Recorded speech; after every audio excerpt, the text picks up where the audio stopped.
Shalom, shalom, bien-aimés dans le Seigneur. Nous sommes une fois de plus très contents de vous retrouver dans le cadre de la conférence Maranatha, cette conférence que nous tenons en ligne autour du grand thème « Discerner le temps ». Discerner le temps, bien-aimés, c'est quelque chose que tout un chacun devrait faire pendant ces moments où nous sommes confinés dans nos maisons par rapport à cette pandémie du Covid-19 qui est disséminée à travers le monde. Et je crois que nous profitons justement de cette circonstance pour enseigner en ligne, véhiculer la parole de Dieu à plus grande échelle. Et nous croyons que les premières vidéos que nous avons déjà mis à votre disposition sur cette page YouTube, notre page Perle TV, nous pensons que ces vidéos sont édifiantes et que vous êtes édifiés, vous êtes instruits par rapport à ces enseignements. Merci à toutes les personnes qui commentent, qui réagissent et qui partagent ces vidéos, qui traitent des prophéties du temps de la fin, qui parlent un peu paroles prophétiques, de l'eschatologie. Et bien aimé dans le Seigneur, ce n'est pas une perte de temps, ni encore d'énergie ou des moyens, des data ou des mégas pour véhiculer ces messages. Je crois qu'il est vraiment temps, c'est opportun pour nous d'enseigner cette matière liée au temps de la fin. Aujourd'hui, bien aimé, nous voulons un peu faire suite à notre vidéo précédente qui a abordé le sujet du plan prophétique des événements du temps de la fin. Nous vous avons montré de manière successive comment est-ce que les événements du temps de la fin vont s'accomplir. Comment est-ce que les événements du temps de la fin vont se succéder les uns après les autres. Nous avons montré que le tout premier élément, conformément à ce plan prophétique, le tout premier événement, prédiction, prophétie, dont nous attendons l'accomplissement imminent, eh bien, c'est l'enlèvement de l'Église. Bien aimé, l'enlèvement de l'Église, c'est le premier événement qui va au fait déclencher même les autres prophéties du temps de la fin, qui va sonner justement le go pour une succession assez rapide des événements liés au temps de la fin. Raison pour laquelle aujourd'hui, nous voulons un peu parler de l'enlèvement. Le sous-thème donc de notre message d'aujourd'hui, c'est les réalités de l'enlèvement. Nous voulons voir avec vous ce que c'est l'enlèvement. Nous allons essayer de répondre à un certain nombre de questions. Qu'est-ce que l'enlèvement? Pourquoi l'enlèvement? Nous allons essayer de comprendre comment se déroulera l'enlèvement et quand aura lieu l'enlèvement. Et enfin, nous essaierons de voir qui sera enlevé. Eh bien, pour attaquer immédiatement cette matière liée à l'enlèvement, je vous prie de prendre vos Bibles avec nous et nous allons lire un texte dans l'Évangile selon Jean. Je suis au chapitre 13 et je vais commencer la lecture au verset 33. Jean chapitre 13, verset 33. Nous allons aller jusqu'au verset 38 et glisser un peu dans les 3 premiers versets du chapitre 14. Nous lisons au nom du Seigneur Jésus. Mes petits enfants, je suis pour peu de temps encore avec vous. Vous me chercherez et comme j'ai dit aux Juifs, vous ne pouvez venir où je vais. Je vous le dis aussi maintenant. Simon-Pierre lui dit, Seigneur, où vas-tu? Jésus répondit, tu ne peux pas maintenant me suivre où je vais, mais tu me suivras plus tard. Seigneur, lui dit Pierre, pourquoi ne puis-je pas te suivre maintenant? Je donnerai ma vie pour toi. Jésus répondit, tu donneras ta vie pour moi?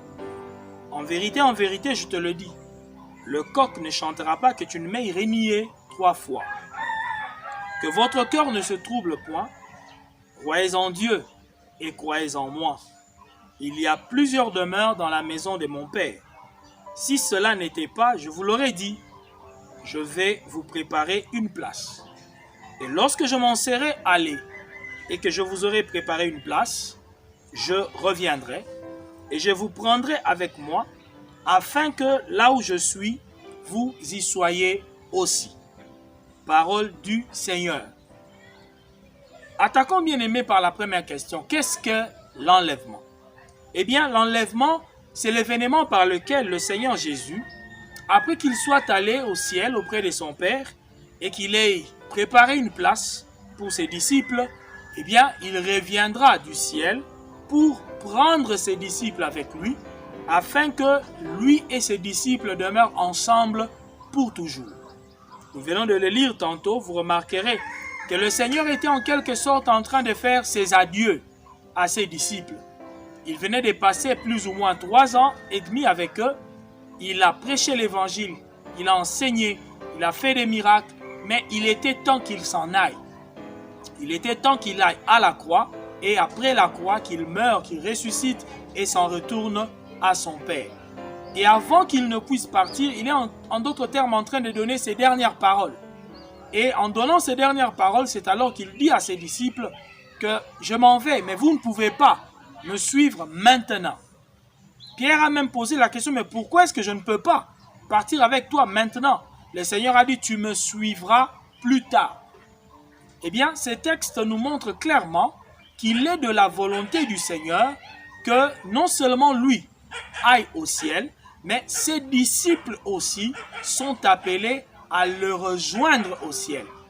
Et voilà pourquoi il promet, il dit, je vais vous préparer une place, et lorsque j'aurai préparé des places pour chacun de vous, je reviendrai, je vous prendrai avec moi, pour que vous aussi vous soyez là où moi je suis. Voilà, c'est cette promesse-là que le Seigneur donne à ses disciples. Et lorsque nous parlons de l'enlèvement, eh bien, nous le ressortons à partir de ce verbe-là quand il dit « Je viendrai et je vous prendrai. Je vous prendrai avec moi. » Eh bien, cette expression-là de venir prendre les disciples, lorsque vous lisez les écrits de l'apôtre Paul, notamment dans 1 Thessaloniciens, chapitre 4, le verset 17, là où l'apôtre Paul nous donne la révélation même de l'enlèvement, il nous montre la révélation qu'il a reçue de l'enlèvement, il dit « Nous serons tous ensemble enlevés sur des nuées à la rencontre du Seigneur dans les airs. » Le Seigneur a dit « Je viendrai vous prendre » et l'apôtre Paul dit « Nous serons enlevés ». C'est ce mot-là, le verbe-là « enlever » qui a donné le terme « enlèvement ». Ce verbe-là, enlever, en grec, harpazo a plusieurs significations. Si nous voulons bien comprendre l'enlèvement, nous devons d'abord décortiquer le mot même qui est utilisé, le verbe même enlever, dans son terme originel, en grec, harpazo. Il y a beaucoup de sens, il y a un sens caché et profond dans ce verbe-là, harpazo. Et parmi les sens cachés, dans ce verbe-là, enlever, il y a premièrement le verbe ravir. Enlever veut dire ravir, s'emparer vivement de quelque chose, saisir à la hâte, à la manière d'un voleur. Je crois que ceux qui vivent avec nous à Kinshasa, ils savent qu'il arrive, lorsque vous êtes par exemple au grand marché, dans les grandes artères de la ville, eh bien vous pouvez vous balader avec votre téléphone en main, et un voleur vient subitement, il pique votre téléphone, il le prend à une vitesse telle que, des fois, vous ne savez même pas voir dans quelle direction le voleur est parti. Il vous a ravi votre téléphone. Eh bien, ce verbe-là, ravir, en grec, se dit harpazo. Et c'est le même verbe qui est utilisé pour parler de l'enlèvement. L'enlèvement sera donc comme le fait de ravir. Le Seigneur prendra ses disciples comme à la hâte, à la manière d'un voleur. Voilà pourquoi vous verrez dans la Bible, il est souvent dit, le jour du Seigneur viendra comme un voleur. Eh bien, cela est relatif à l'enlèvement. Lorsque le Seigneur vient pour accomplir l'enlèvement, eh bien, il vient ravir ses disciples comme un voleur. Le mot harpazo, le verbe harpazo, signifie aussi capturer. Capturer, c'est un peu comme faire un rapt. En anglais, d'ailleurs, on dit rapture. Donc, prendre par force, prendre par surprise, c'est saisir de quelqu'un par force et par surprise, contre son gré. C'est un peu comme un brigand qui enlève un enfant. Je crois que nous avons souvent vu ça dans les films. Un enfant qui est enlevé par des brigands, qui exigent par après, par exemple, une rançon, eh bien, cette manière-là d'enlever quelqu'un, de le prendre contre son gré, de le prendre par surprise et par la force, eh bien, c'est là aussi ce que le Seigneur fera au jour de l'enlèvement. L'enlèvement, ça sera un rapt. Le Seigneur viendra par surprise et par la force, il prendra ses disciples, il partira avec eux. Il ne consultera personne. Ça sera vraiment contre notre gré, mais ce sera son temps à lui. Il prendra les siens et il partira avec eux. Le verbe enlever aussi, arpazo toujours en grec, veut dire aussi déplacer. C'est le troisième verbe, déplacer. C'est le fait de retirer quelque chose de la place qu'elle occupait avant et de l'amener à un autre lieu. Lorsqu'on dit arpazo, cela signifie déplacer. Lors de l'enlèvement donc, le Seigneur va prendre ses disciples qui étaient ici sur la terre, qui vivaient encore ici sur la terre, il va les déplacer pour les faire quitter ce monde et les amener au ciel. L'apôtre Pierre disait, Seigneur, moi je veux te suivre maintenant. Mais le Seigneur a dit non, tu me suivras plus tard. Le Seigneur va déplacer ses disciples pour les faire quitter ces lieux, cet environnement terrestre, pour les amener au ciel. Arpazo veut dire aussi transporter. Transporter dans le sens d'enlever par exemple un paquet. Enlever un paquet qui était quelque part et on le transporte pour conduire ce paquet-là ailleurs. Eh bien, dans l'enlèvement, c'est le Seigneur qui vient pour nous transporter ailleurs. Il vient pour nous amener ailleurs. Ce n'est pas que les chrétiens vont d'eux-mêmes volontairement monter et partir. Non, c'est le Seigneur qui revient pour nous transporter, pour nous prendre avec lui. C'est très important à comprendre. Sinon alors, beaucoup de gens croient que lorsqu'un chrétien meurt aujourd'hui, ça y est, il part au ciel. Non, bien-aimé dans le Seigneur. Quand un chrétien meurt au jour d'aujourd'hui, il va dans le lieu de repos. Il va dans un lieu où son âme se repose jusqu'à la venue du Seigneur. Lorsque le Seigneur vient, c'est alors qu'il va nous transporter, nous prendre avec lui pour nous conduire alors au ciel, dans les lieux qu'il est allé justement préparer pour nous. Arpazo, enlever veut dire aussi soulever, porter en haut. Et là, nous comprenons très bien que l'enlèvement, c'est le fait de quitter la terre pour aller vers le ciel. Au fait, c'est un peu comme un papa qui prend son enfant, le fait quitter les terres et il le jette en l'air, il le soulève en l'air. C'est cela l'image d'arpazo, la signification de ce verbe-là aussi grec. Eh bien, l'enlèvement, ça sera la même chose. Notre Père Céleste viendra et il va faire quitter ses enfants de cette vie terrestre pour les amener, les soulever vers une vie céleste. Arpazo veut dire aussi réclamer. Réclamer. Lorsque le Seigneur vient pour l'enlèvement, eh bien, il vient réclamer ses disciples. Il a dit, vous êtes dans le monde, mais vous n'êtes pas de ce monde. Bien-aimés, nous sommes étrangers, voyageurs dans ce monde. Et le Seigneur, quand il vient pour l'enlèvement, il vient réclamer les citoyens de son royaume. Il vient pour dire, je viens prendre les miens qui n'appartiennent pas à ce monde ici, qui n'appartiennent pas à ce monde des péchés. Je les réclame pour moi, je les prends pour moi. Réclamer ardemment pour soi. C'est cela aussi l'une des significations d'arpazo, qui est traduit par enlever. Et enfin, enlever veut dire aussi faire disparaître. Arpazo veut dire faire disparaître, un peu à la manière d'une tache.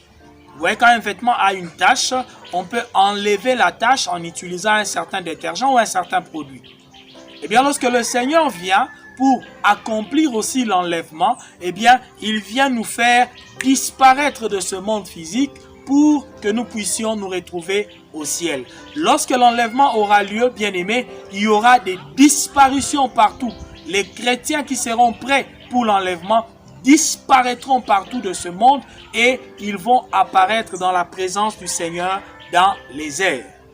L'enlèvement, bien aimé dans le Seigneur, c'est donc une promesse. Ce n'est pas seulement une prédiction. Ce n'est pas seulement une simple prophétie biblique. mais c'est une promesse solennelle que le Seigneur Jésus a faite à ses disciples. Le Seigneur a dit, il y a plusieurs demeures dans la maison de mon Père. Si cela n'était pas, je vous l'aurais dit. Le Seigneur ne peut pas nous mentir.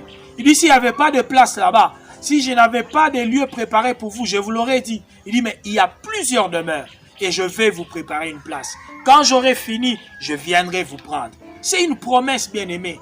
Et je pense que beaucoup de chrétiens ne prêtent pas tellement attention à cette promesse.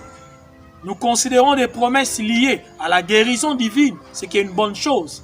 Nous considérons des promesses liées à la délivrance, c'est une très bonne chose. À la bénédiction matérielle, oui, ce sont des promesses de Dieu. Mais la plus grande de toutes les promesses que le Seigneur nous a données, c'est celle de venir, de revenir nous prendre pour que nous puissions aller avec lui au ciel. Et je pense que cette promesse devrait intéresser tout chrétien véritable. Tout véritable chrétien devrait être intéressé par la promesse de la venue du Seigneur. En effet, qu'est-ce qui peut vraiment nous mettre dans la joie plus que de voir celui que nous avons aimé sans le connaître, sans l'avoir vu? Qu'est-ce qui pourrait être beaucoup plus passionnant pour nous que de voir c'est Jésus qui est mort pour nous à la croix? C'est Jésus qui nous a sauvés. Le rencontrer, je pense que ce serait le plus grand de tout le bonheur. Mais malheureusement, beaucoup de chrétiens, au jour d'aujourd'hui, eh bien, lorsqu'on parle de l'enlèvement, il y en a même qui disent, oh pasteur, que le Seigneur attende un peu, hein? Moi je dois d'abord me marier.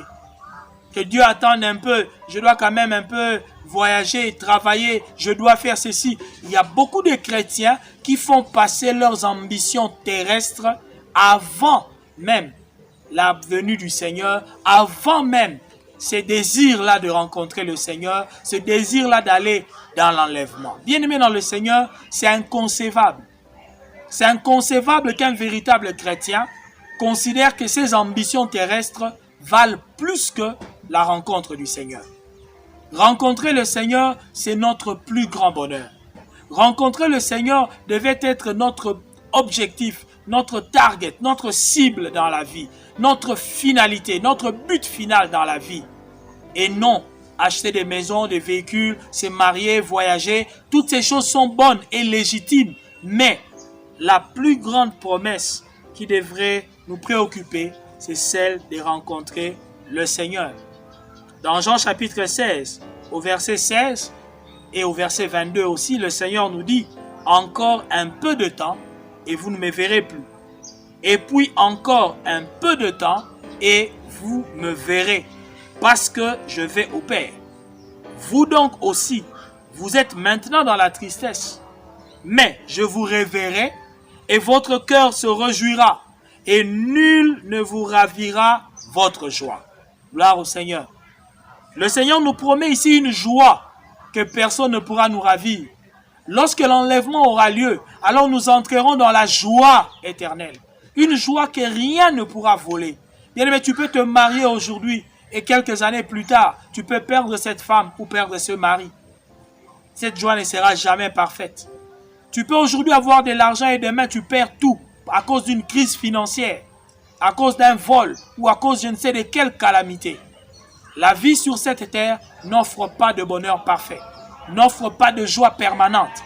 Mais lorsque le Seigneur revient dans l'enlèvement pour nous prendre avec lui, eh bien, c'est pour que nous entrions dans la joie éternelle, une joie ineffable. Et c'est cela qui devrait nous préoccuper le plus. L'enlèvement, bien-aimé dans le Seigneur, je répète, c'est la plus grande promesse que le Seigneur a faite aux croyants. L'enlèvement, c'est l'espérance glorieuse des saints. L'espérance de voir la face du Seigneur, de voir face à face celui qui nous a sauvés. L'enlèvement, bien-aimé, c'est la consolation de tous les saints. Parce que au moment de l'enlèvement, nous allons retrouver même nos bien-aimés que nous avons perdus. Toutes les personnes qui nous étaient chères et que nous avons perdus, qui sont morts, décédés. Tous ceux qui sont morts en Christ, bien-aimés, au moment de l'enlèvement, nous allons les revoir. Nous allons les retrouver. Et je pense que ça sera un grand moment de retrouvailles, un grand moment de consolation. où nous comprendrons que la mort d'un chrétien, d'un saint, ce n'est pas la fin. Ce n'est qu'un repos. Ils dorment. Lors de l'enlèvement, ils vont se réveiller et nous allons nous retrouver. Quel grand moment de consolation. L'enlèvement, bien-aimé, ça sera la délivrance finale des chrétiens. La délivrance finale des saints. La délivrance finale du péché. Parce qu'à partir du moment où nous serons enlevés, fini avec le péché. Fini avec la chair, ce corps de péché, avec ses mauvais désirs. Nous aurons un corps glorieux. Un corps qui n'a pas en lui la sémence du péché. Fini avec la maladie. Fini avec les sorciers qui nous dérangent. Fini avec le diable. Fini avec les démons. Fini avec les souffrances, les malheurs. Fini avec toutes les mauvaises choses que vous connaissez dans ce monde. Toutes ces choses pour nous seront finies. Nous serons définitivement délivrés de toutes ces choses-là. L'enlèvement, bien-aimé dans le Seigneur, c'est notre entrée dans l'éternité, dans l'immortalité. À partir du moment où nous serons enlevés, bien-aimés, nous devenons éternels. Nous devenons immortels. Nous ne connaîtrons plus jamais la mort parce que nous aurons des corps glorifiés, des corps comme celui du Seigneur Jésus-Christ. Un corps qui ne peut plus jamais connaître la mort. Un corps qui ne connaîtra jamais la souffrance, jamais la maladie. Nous serons immortels, nous serons éternels, à l'image même de Dieu et à sa ressemblance. Nous allons retrouver cette image qu'Adam a perdue au jardin d'Éden. Nous serons exactement comme le Seigneur Jésus-Christ, des vrais fils de Dieu restaurés. L'enlèvement, bien-aimé dans le Seigneur, c'est aussi l'acquisition totale de notre héritage. Aujourd'hui, bien-aimés, nous n'avons que les arts. Nous n'avons qu'une avance. Le Seigneur ne nous donne que quelques gages. Nous avons un don de sagesse. Nous avons un don de prophétie. Mais lorsque nous serons enlevés, nous aurons la plénitude de la connaissance. Nous aurons la plénitude de la sagesse. La Bible dit que nous connaîtrons toutes choses. Aujourd'hui, nous avons une puissance limitée, une onction limitée, une gloire partielle. Mais alors, après l'enlèvement, nous serons dans la gloire éternelle, dans la plénitude même de l'onction. Nous serons comme Dieu, exactement comme Dieu. Nous allons retrouver tout notre héritage. Nous aurons la paix éternelle, la joie éternelle, la plénitude même de la richesse, le repos éternel, l'abondance éternelle. Nous ne manquerons plus de rien. Notre héritage nous sera totalement donné. Bien-aimés dans le Seigneur, l'enlèvement, c'est notre plus grande espérance. C'est la chose qui devrait réjouir le plus le cœur des enfants de Dieu. Nous devrions aspirer à l'enlèvement plus qu'à toute autre chose. Déjà, à partir même du mot enlèvement, de l'étymologie du mot enlèvement, nous avons compris que c'est quelque chose qui va s'accomplir à l'improviste, de manière subite. Le Seigneur viendra prendre le sien subitement. Et c'est ce que le Seigneur nous montre dans Luc 21, au verset 35. Le Seigneur dit que l'enlèvement viendra comme un filet qui sera jeté sur tous ceux qui habitent sur la face de la terre. C'est comme si Dieu va jeter un filet. Le Seigneur viendra, il jette un filet sur tous ceux qui habitent sur la face de toute la terre et il va retirer ce filet-là. Cela veut dire que l'enlèvement va surprendre les hommes de la même manière qu'un filet surprend les poissons qui sont dans l'eau. Quand un poisson nage tranquillement dans l'eau, il ne se doute pas qu'un filet peut être jeté d'un moment à l'autre sur lui. Eh bien, l'enlèvement, ça sera la même chose. Nous sommes en train de vivre sur la terre. Tu vas à l'école, tu vas au travail, tu vas au marché, tu vis normalement, tu es avec tes enfants, tu joues, tu regardes la télé, tu es en prière. N'importe quand, pouf, le filet est jeté et tous ceux qui seront pris dans le filet partiront dans l'enlèvement. Et il est évident que tous les hommes ne seront pas pris dans le filet de Dieu lors de cet événement-là. C'est sûr et certain. Parce que aucun pécheur, lorsqu'il jette son filet dans un lac ou dans une rivière, eh bien, aucun pécheur n'attrape tous les poissons de la rivière par un seul coup de filet. C'est pas possible. Le pêcheur, quand il jette son filet, il prend une certaine quantité de poissons seulement. Les autres poissons resteront dans l'eau. Et ce sera la même chose que le Seigneur va faire. Il va jeter un filet, il prend les siens et il s'en va avec eux. Cela nous amène à nous poser notre seconde question. Pourquoi l'enlèvement? Pourquoi est-ce que le Seigneur agit de la sorte?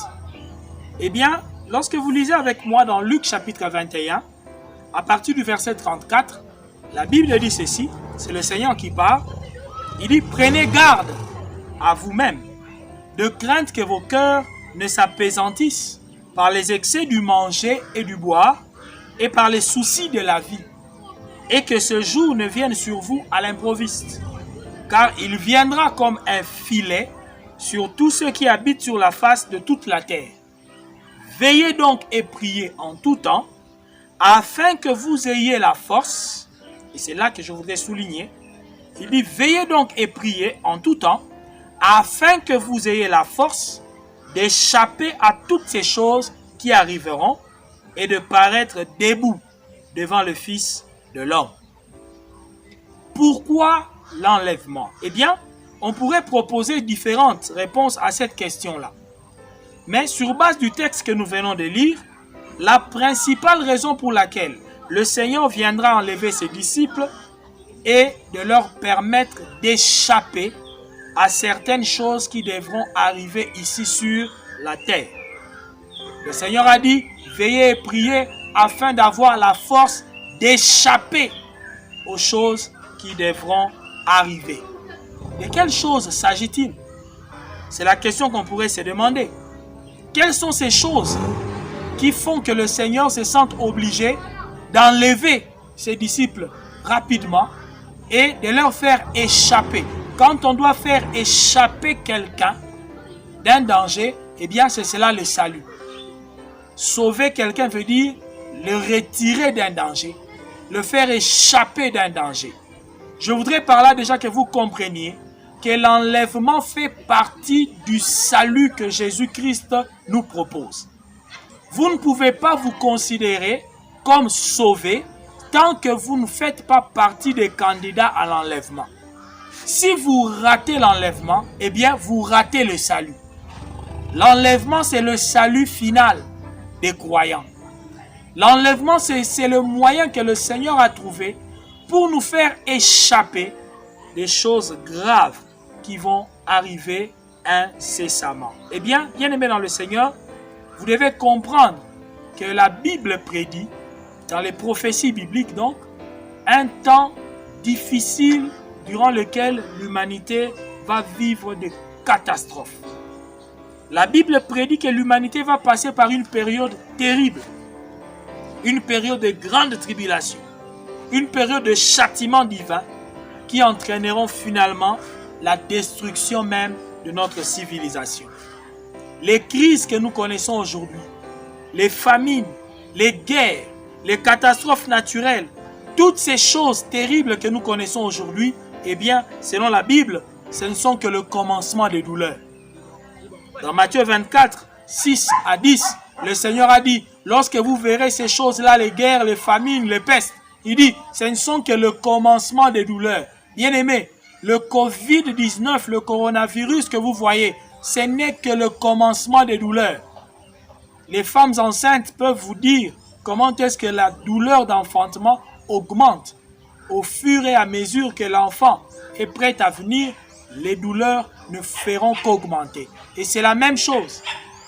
Il y a un temps difficile qui arrive pour le monde entier. Le monde dans lequel vous et moi nous vivons, eh bien, ce monde est déjà condamné à subir les jugements de Dieu ou encore les châtiments de Dieu. Ce monde dans lequel vous et moi nous vivons est déjà condamné à subir la colère de Dieu. L'humanité ne pourra pas éviter cela.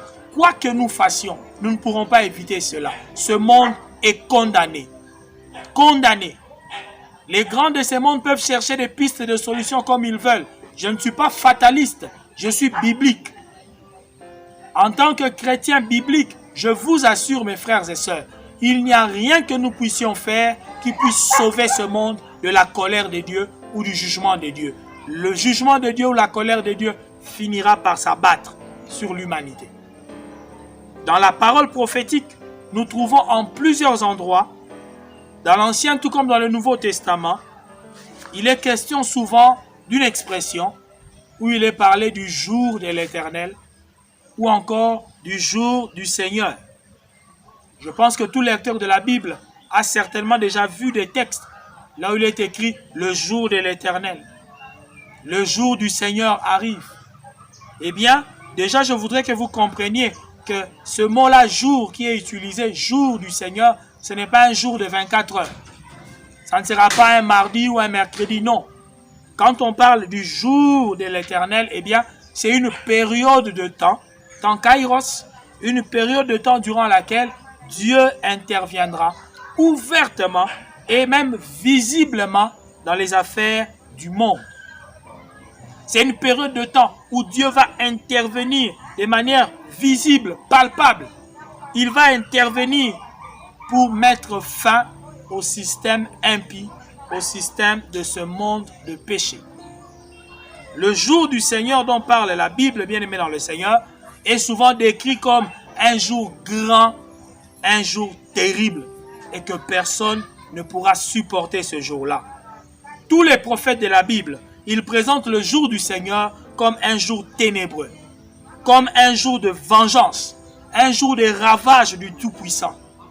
Le prophète Ésaïe, par exemple, a donné beaucoup de détails terrifiants à propos du jour de l'Éternel. Je voudrais lire avec vous 2 textes du prophète Ésaïe qui vont vous montrer un peu de quelle manière le prophète Ésaïe décrit le jour du Seigneur, le jour de l'Éternel. Il nous montre la gravité des choses qui va arriver pour amener la civilisation actuelle, le monde actuel à son déclin et à son extinction. Je suis dans Ésaïe au chapitre 13, premièrement. Si vous lisez avec moi Ésaïe 13 à partir du verset 6, écoutez bien ce qui est écrit là-bas. C'est Dieu qui parle. Gémissez, car le jour de l'Éternel est proche. Il vient comme un ravage du Tout-Puissant. C'est pourquoi toutes les mains faiblissent et tout cœur d'homme est abattu. Ils sont frappés d'épouvante. Les spasmes et les douleurs les saisissent. Ils se tordent comme une femme en travail. Vous voyez? Les douleurs d'enfantement. Ils se regardent les uns les autres avec stupeur. Leurs visages sont enflammés. Voici le jour de l'Éternel arrive. Jour cruel, jour de colère et d'ardente fureur, qui réduira la terre en solitude et en exterminera les pécheurs. Voyez-vous, le jour du Seigneur ici est présenté comme un jour terrible, un jour où Dieu va exterminer les pécheurs. Au verset 10, il est dit, « Car les étoiles des cieux et leurs astres ne feront plus briller leur lumière. Le soleil s'obscurcira dès son lever, et la lune ne fera plus luire sa clarté. » Phénomène cosmique. Au verset 11, écoutez ce que Dieu dit. « Je punirai le monde pour sa malice, et les méchants pour leurs iniquités. Je ferai cesser l'orgueil des hautains, et j'abattrai l'arrogance des tyrans. » Voyez-vous, il y a un temps où Dieu a décidé, il viendra punir les pécheurs. Il viendra même faire cesser l'orgueil des personnes qui se glorifient dans ce monde. Au verset 12, il est écrit, « Je rendrai les hommes plus rares que l'or fin. Je les rendrai plus rares que l'or d'Ophir. » Dieu promet que les hommes deviendront rares, tellement l'extermination sera grande. Pour rencontrer un homme sur son chemin, Dieu dit, ça sera rare, c'est comme rencontrer de l'or sur son chemin.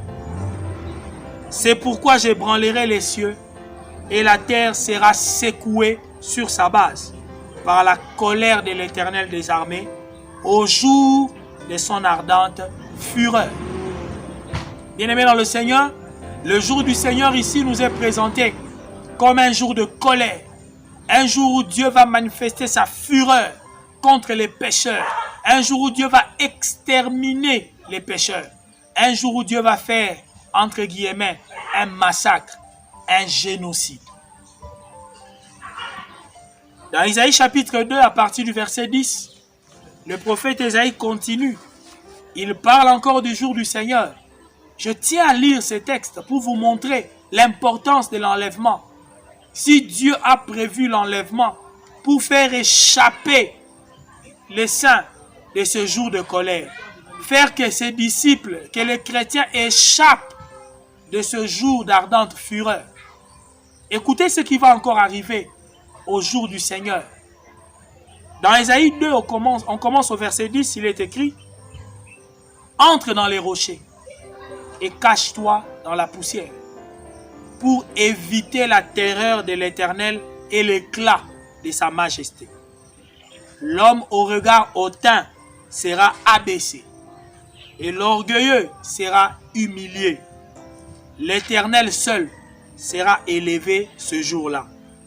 Car il y a un jour pour l'Éternel des armées contre tout homme orgueilleux et hautain, contre quiconque s'élève, afin qu'il soit abaissé, contre tous les cèdres du Liban, hauts et élevés, et contre tous les chênes de Basan, contre toutes les hautes montagnes, et contre toutes les collines élevées, contre toutes les hautes tours, nos immeubles là, et contre toutes les murailles fortifiées, contre tous les navires de Tarsis, et contre tout ce qui plaît à la vue. Oh bien-aimé, Dieu dit qu'il va s'élever même contre toutes les choses qui plaisent à notre vue. Les villes belles que nous aimons, les lieux touristiques beaux que nous aimons. Dieu dit, au jour de sa colère, il va s'élever même contre ces lieux-là de beauté. Il sera en colère contre tous ces lieux, contre ces îles exotiques, là où les gens vont pour prendre leurs vacances et commettre péché sur péché. Ces îles exotiques avec palmiers, avec plages, eau bleue. Eh bien, un jour, Dieu va s'élever en colère contre ces lieux-là. Au verset 17, Dieu dit, l'homme orgueilleux sera humilié et le hautain sera abaissé. L'Éternel seul sera élevé ce jour-là. Dieu répète ça. Toutes les idoles disparaîtront. On entrera dans les cavernes des rochers et dans les profondeurs de la terre pour éviter la terreur de l'Éternel et l'éclat de sa majesté quand il s'élèvera pour effrayer la terre. Waouh! Dieu dit il se lèvera un jour pour effrayer la terre. Bien-aimé, Dieu promet d'effrayer les hommes ici sur la terre. Il va faire des choses qui vont terroriser les hommes sur la terre. La Bible dit, en ce jour, les hommes jetteront leurs idoles d'argent et leurs idoles d'or qu'ils s'étaient faites pour les adorer. Ils les jetteront aux rats et aux chauves-souris. Et ils entreront dans les fentes des rochers, dans les bunkers.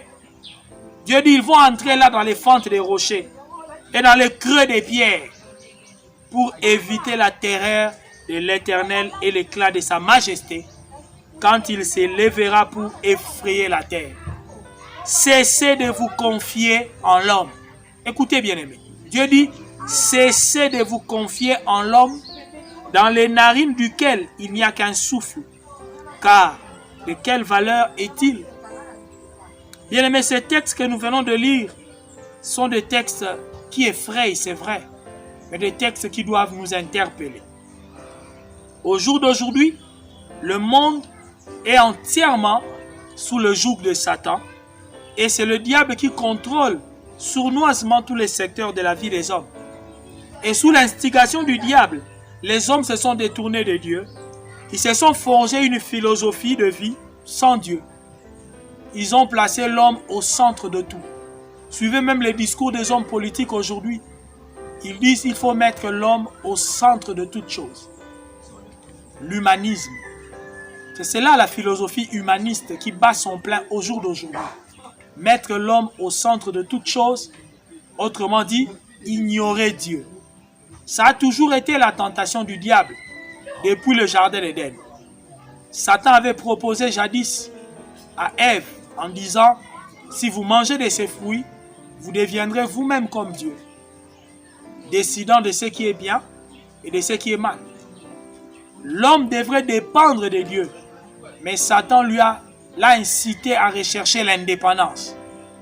Satan a incité l'homme à vouloir être indépendant de Dieu, à vivre sans Dieu. Et c'est cela la philosophie humaniste qui bat son plein aujourd'hui encore. Les hommes veulent vivre sans Dieu, même avec cette maladie du Covid, du coronavirus. Regardez l'humanité, comment elle se comporte. L'humanité est en train de se battre avec des scientifiques dans les laboratoires pour trouver des solutions humaines. Ils n'ont pas l'idée de recourir à Dieu. Il n'y a pas de dirigeant politique du monde qui dit à son peuple, retournons à Dieu, repentons-nous, demandons pardon à Dieu. Non, Dieu n'est même pas mentionné dans cette affaire. On ne voit même pas Dieu dans ce jugement de colère. L'humanisme. Et c'est cela la marque de la bête. Nous en parlerons, Dieu voulant, dans une prochaine vidéo. Quand on parle de 666, 6 c'est le chiffre de l'homme. 6 c'est le chiffre de l'imperfection humaine. Et la Bible montre qu'au temps de la fin, c'est l'humanisme, cette imperfection humaine qui atteindra son degré terminal, son degré final. Et bien aimé dans le Seigneur, jusque-là, Dieu semble silencieux. Dieu a laissé l'humanité vivre comme s'il n'existait pas. Au jour d'aujourd'hui, les gens ne croient pas vraiment en Dieu parce que Dieu reste invisible. Dieu ne montre pas de signes visibles de sa présence. C'est comme si Dieu n'existait pas. Dieu reste silencieux.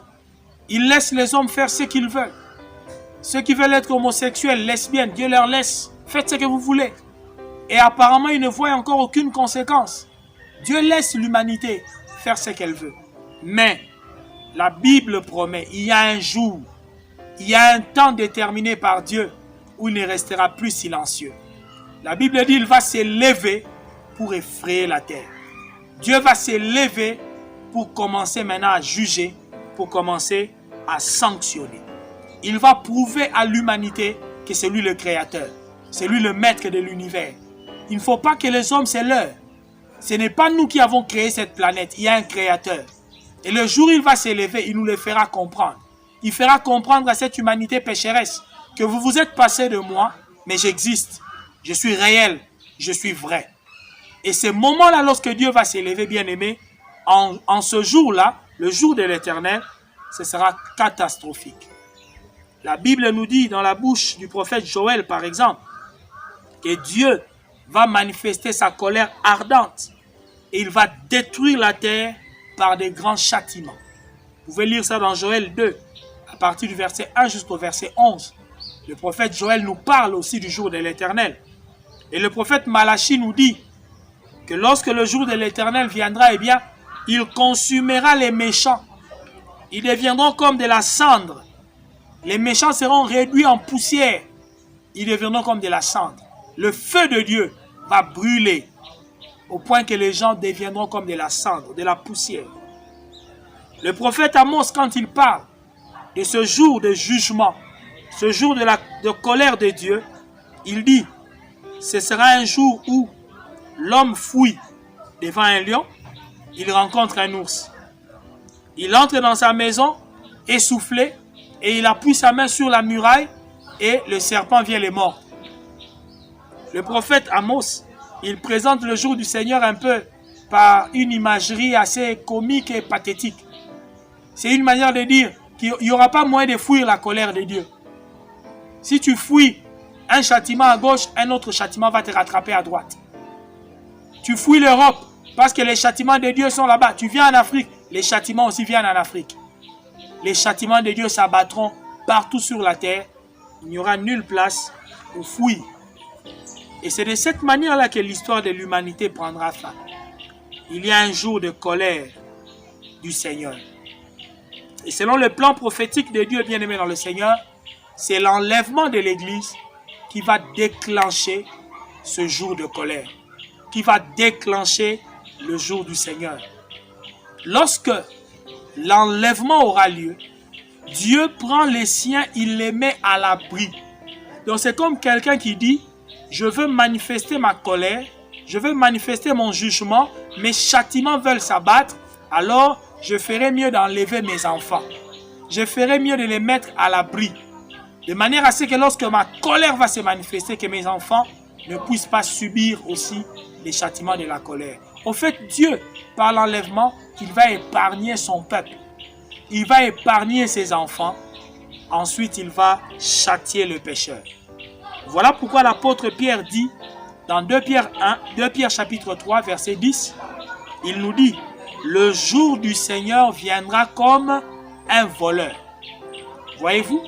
Il dit, « Le jour du Seigneur viendra comme un voleur. » Cela veut dire, c'est par l'enlèvement. Quand le Seigneur vient comme un voleur, c'est par l'enlèvement que le jour du Seigneur est déclenché. Il dit, dans ce jour-là, les cieux passeront avec fracas, les éléments embrasés se dissoudront, et la terre, avec les œuvres qu'elle renferme, sera consumée. Vous entendez? La terre, avec les œuvres qu'elle renferme, sera comment? Consumée.